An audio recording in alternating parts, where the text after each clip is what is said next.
The C-SPAN networks bring you long-form public affairs programming from the nation's capital and are a public service of your television provider. C-SPAN, created by cable. Mr. President, I've been in politics for 5 decades. I've not seen anything like what we're seeing today in America. A man who lost the popular vote by 2 million votes is now president-elect. I repeat that. A man who lost the election by 2 million votes or more is now the president-elect. And his election has sparked a wave of hate crimes across America. This is a simple statement of fact. But it raises critical questions for us as a country, as a nation. How do we respond to the election of Donald Trump? Democrats want to work with Mr. Trump when we can. I understand and respect that impulse because Democrats like to get things done. It's why many of us are in government. In fact, I think most of us in the first place. For example, Democrats have been trying for decades, multiple decades, to get Republicans to invest in our deteriorated infrastructure. What kind of a makeup do we have there in the infrastructure? Is it $1 trillion, $2 trillion? Some say $3 trillion. It's really in bad need of help and repair. It's an automatic job creator. Each time we try to do something over these decades on infrastructure, Republicans obstructed. So if we can finally get Republicans to make the job-creating infrastructure investments we've been seeking for years, that will be a welcome development for the Senate and the country. If Trump wants to pursue policies that will help working people, Democrats will take a pragmatic approach. Democrats have a responsibility to improve the life of Americans, all lives. But we also have other responsibilities. We have a responsibility to be the voice of millions of Americans sitting at home, afraid that they're not welcome anymore in Donald Trump's America. We have a responsibility to prevent Trump's bullying, aggressive behavior from becoming normalized in the eyes of America, especially the millions of young people who are watching and wondering. For example, if sexual assault is now a laughing matter. We have a responsibility to say that it is not normal for the KKK, Ku Klux Klan, to celebrate the election of a president they view as their champion with the victory parade. They have one scheduled. In other words, we have a responsibility to lead. Outside this Senate chamber, you can hear hammering. We have workers that are hammering on the platform for the inauguration ceremony. It'll take several months to do it, but it'll be done right. In 65 days, Donald Trump will step onto that platform. For 4 years, he will yield the loudest and most powerful microphone in the world. But even as those workers hammer away on Trump's platform, even as we as leaders accept the results of this election, we must also give voice to those who are afraid, because there are many that are afraid. Indeed, a majority of Americans oppose Donald Trump. Many of my Republican colleagues in this chamber oppose Trump. They weren't alone. Trump will be the first president to take office having lost the popular vote by 2 million. Every day for the past week, a majority of American voters have awakened to a difficult reality. Not only did that man who lost the popular vote win the election, but his election sparked a rise in hate crimes, threats of violence.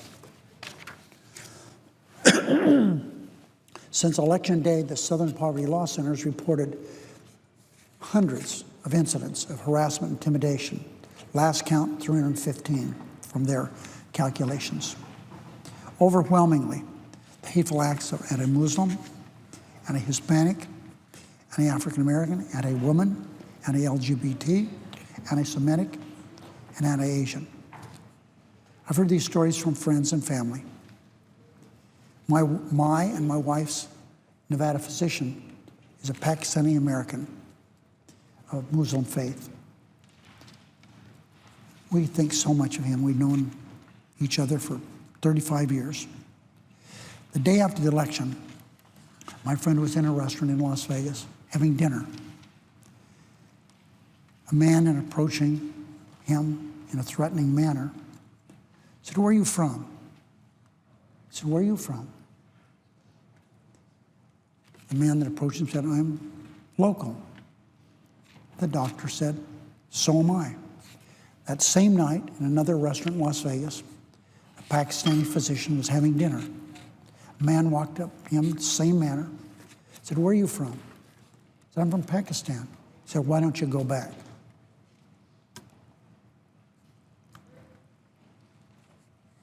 One of my staffers has a daughter in middle school.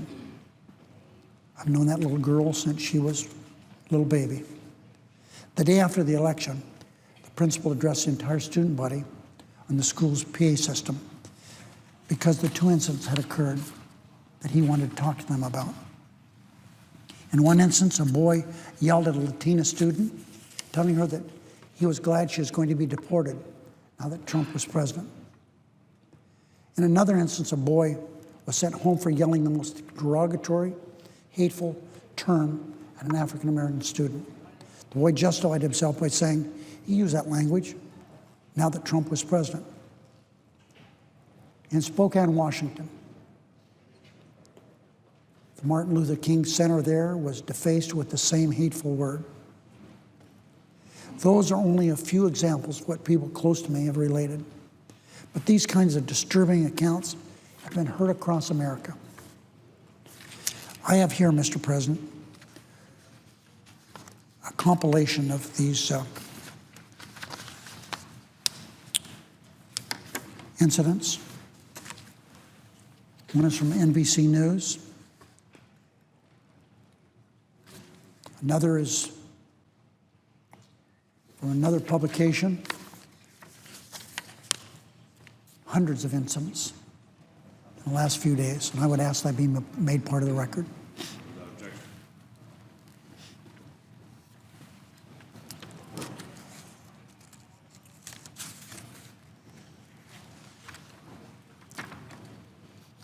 That was just entered into the record, those references made are awful, they're hateful, they're frightening, they're scary. I invite any of my colleagues to read these horrible acts, and I invite any senator, Democrat or Republican, to come right down to this floor today and defend any one of them. These examples of hate and prejudice. I don't believe anyone in this chamber wants to defend the hateful acts that are being committed in President-elect Trump's name. They lead to one unavoidable conclusion. Many of our fellow Americans believe that Trump's election validates the kind of bullying, aggressive behavior Trump modeled on a daily basis. How can we teach our children that bragging about sexual assault is abhorrent if we rush into the arms of a man who dismissed it as locker room talk? If we fail to hold Trump accountable, we all bear a major responsibility for normalizing his behavior. Here's a letter from a 7th grader from Rhode Island. She wrote it the day after the election, and I have a direct quote from the letter. 7th grader. I'm extremely scared, especially being a woman of color, that the president of the country that I was born and live in is making me feel unsafe when I actually shouldn't feel unsafe. It's even scarier because this man who is now the president of the United States of America has said such rude, ignorant, and disrespectful things about women and all different types of people and is now in charge of our country. I want to feel safe in my country, but I no longer can feel safe with someone like Donald Trump leading the country. Close quote, end of letter. Our president is supposed to make people feel safe. But on Wednesday, a 7th grade girl awoke feeling frightened to be a woman of color in America because Donald Trump was president-elect. If we ignore her voice and other voices, this 7th grader will be left to conclude that we as a nation find her fear acceptable. How do we show her that she doesn't have to be afraid? The first step is facing reality. no matter how hard the rest of us work. The main responsibility lies within the man who inspired the fear. President-elect Trump must act immediately to make America, like that seventh-grade girl, feel that they are welcome in his America. Healing the wounds he inflicted will take more than words. Talk is cheap and tweets are cheaper. Healing the wounds is going to take action. But so far, Mr. President, rather than healing these wounds, Trump's actions have deepened them. In one of his very first, if not his first official act, he appointed a man seen as a champion of white supremacy as a #1 strategist in the White House. #1. Everybody else is under him. According to CNN, and I quote, "White nationalist leaders are praising Donald Trump's decision to name Steve Bannon as his chief strategist," close quote. In the same article, white nationalist leaders say they see Bannon, quote, "as an advocate for policies they favor," close quote. And according to the Poverty Law Center, Bannon, quote, "was a main driver between Breitbart becoming a white ethno-nationalist propaganda mill," close quote. When asked to comment on Bannon's hiring, KK leader David Duke told CNN, again a quote, "I think that's excellent," close quote. A court filing stated that Bannon said, again another quote, that he doesn't like Jews and that he doesn't like the way they raise their kids to be whiny brats, and that he didn't want his girls to go to school with Jews, close quote. That's a court document. By placing a champion of white supremacists a step away from the Oval Office, what message does Trump send to the young girl who woke up Wednesday morning in Rhode Island afraid to be a woman of color in America? It's not a message of healing. If Trump is serious about seeking unity, the first thing he should do is rescind his appointment of Steve Bannon. Rescind it. Don't do it. Think about this. Don't do it. As long as a champion of racial division is a step away from the Oval Office, it will be impossible to take Trump's efforts to heal the nation seriously. So I say to Donald Trump, take responsibility. Rise to the dignity of the office of President of the United States instead of hiding behind your Twitter account. And show America that racism, bullying, and bigotry have no place in the White House or in America. I yield the floor, Mr. President.